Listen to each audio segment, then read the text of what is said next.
Hi. You can do better. I still feel like you've got more to go, but it's all good. We're gonna get there together. Don't worry about it.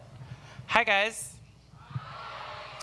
Hi, I am Amber, and I have been this tall, which is 6'1" without the shoes. Thank you, fellow tall person, I imagine. I've been this tall since 8th grade.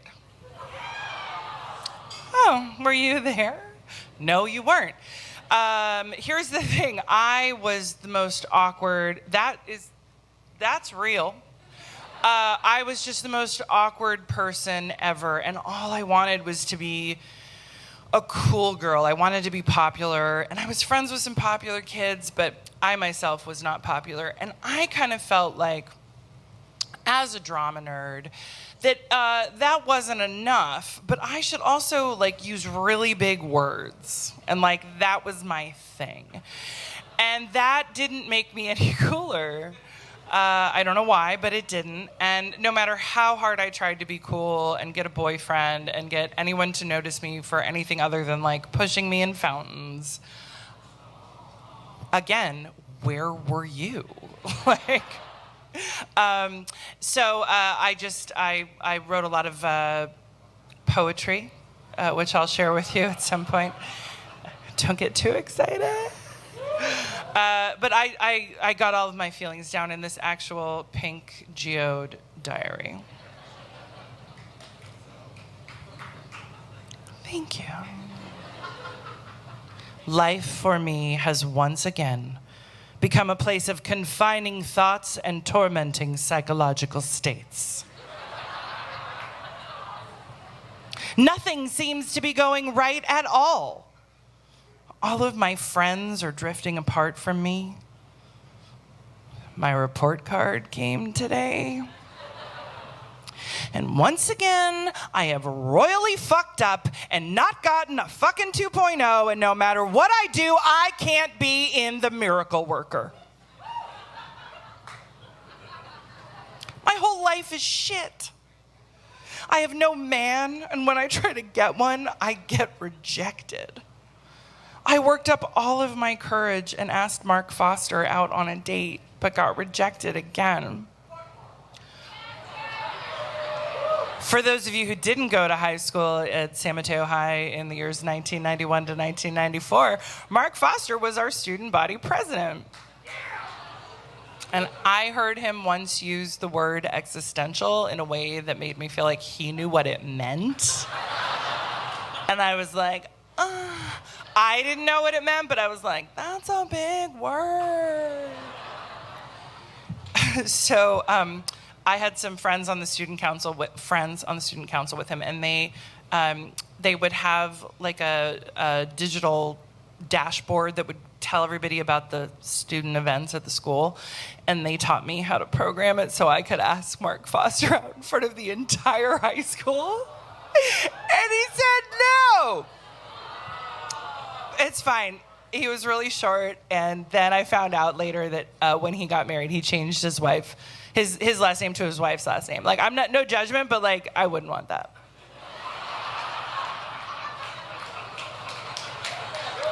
Live your truth, you know what I mean? So I am alone, totally alone. My self-image is shot. This is a poem that I wrote. It is untitled. Torn between one and the other. Utter sadness, complete joy. They do not come sold separately. It is a package deal. Learn quickly this lesson, my children.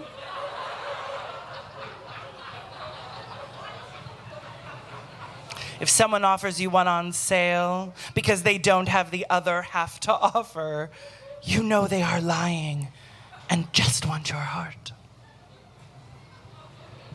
29th of January. I try to think of good things, but nothing good exists in my life. no man, no license, no car, no peace of mind, no self-esteem. Drifting from friends, bad grades, therefore can't be in the play. Fighting with parents all the time, no future plans. Freedom is waning, alone. Nothing. No aspect of my life is good. What next? Somebody's gonna die? Me? Maybe. I hope not.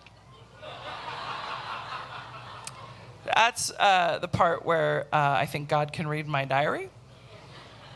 I hope nobody I know dies. Not a good idea. I need to go away. Think. Go camping.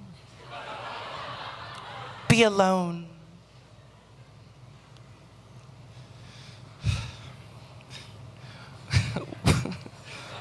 Wouldn't you like to get away? Where everybody knows your name and they're always glad you came. You wanna be where you can see your troubles are far away, but where is that? I don't think it exists. Whoever said it's a wonderful life had no clue at all, because I can tell you it isn't. 5th of February, I wrote a poem. This one is entitled Roman Columns. Being eaten slowly by the 2 marble lions in the square. I laugh as the tears flow from my voice. My breasts ache from lack of touch.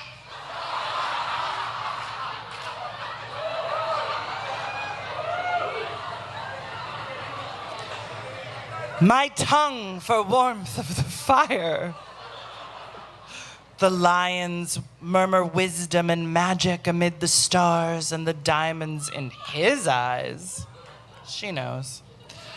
I cannot comprehend the delicacy of the purple violet's strength.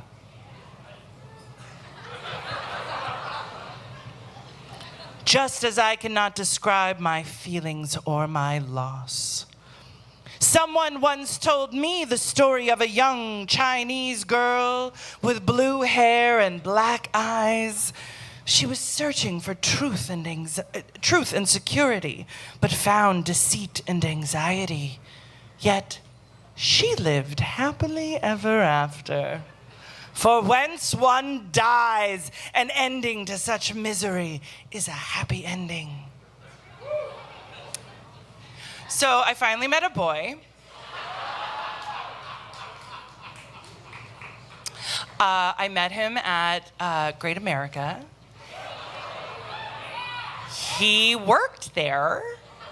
He was the amazing Alfredo, which meant that for a small fee, he would guess your weight, your birthday, or your age. He guessed that I was 18, and I went along with that. After a summer of love, he went back to UCLA to become captain of the rugby team or whatever. And I stayed back in San Mateo and pretended we still had a relationship. Spoke with Josh for an hour. He's coming home for Thanksgiving. Oh, it is so very hard to be away from him. He may not be as gorgeous as Morrissey. But he's the most wonderful guy in the whole world. He makes me feel special. He makes me feel real. He makes me feel like a woman. I am beautiful when I am with him. Oh. I am finally 16. I feel older, more sure of what is and what isn't in my life. I feel refreshed and new, like I just stepped out of a 15-year shower.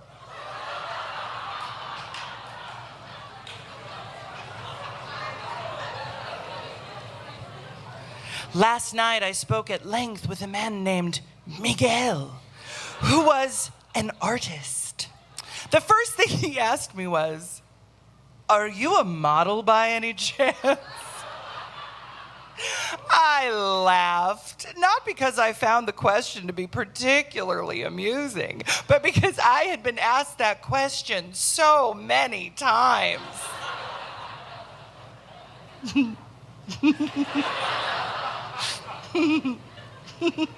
I spoke with him about my writing, and he told me that one day I would be famous. Maybe he's right on both counts. Well, the Sandman is ready and aiming his handful of sand in my direction.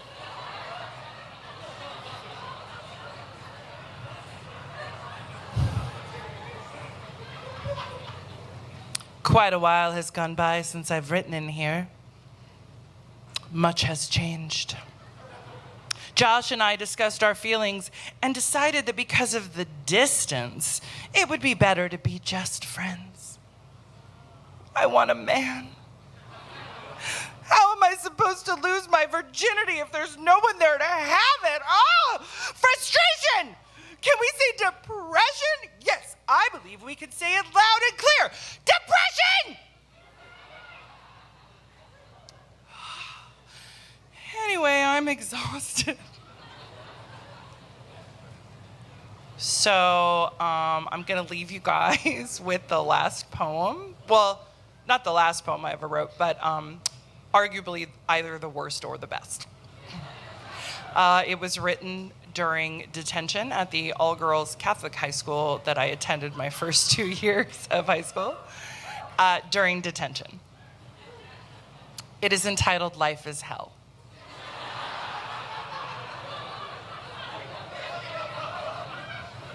My life is a living hell. The world slowly crumbles. Demons creep forth from all the tortured souls, and the minds of the good are disfigured to demented and twisted thoughts. People walk around dazed, not dead yet, not alive. Their souls have been stolen by the devil and his fury. My eyes see tortured souls of death rising above me, calling my name, beckoning me to their world. Their bodies crimson with drying blood, pus oozing from open sores, bleeding forth words of hate and pain. And then I am gone, and all is lost. So I want to let you know it all worked out okay.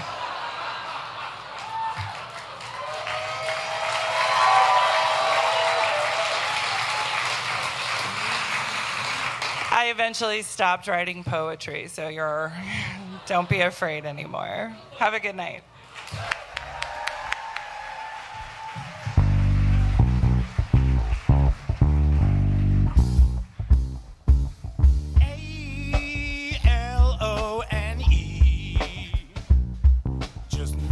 My lonely breasts hanging out, no dignity. A-L-O-N-E.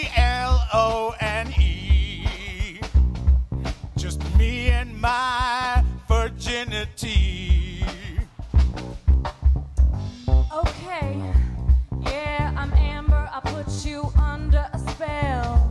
I'm a little bit dramatic, and my life is a living hell. It's fine.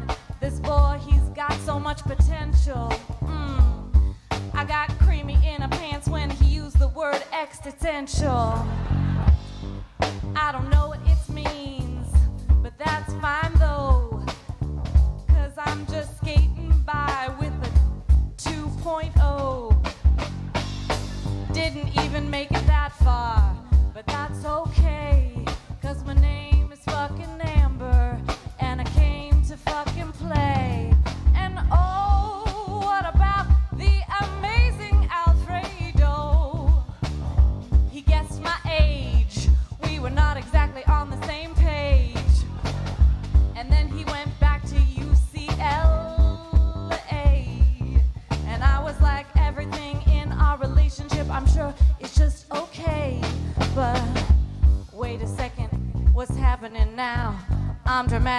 so much, and my fucking breasts are aching from the lack of touch. And it's fine, I don't need to be all that, 'cause I got me, myself, and apparently the cat in the hat, 'cause I'm A-L-O-N-E with that virginity. Just me and my virginity. A-L-O-N-E. It's just You and my virginity. Who's gonna take it? Yeah.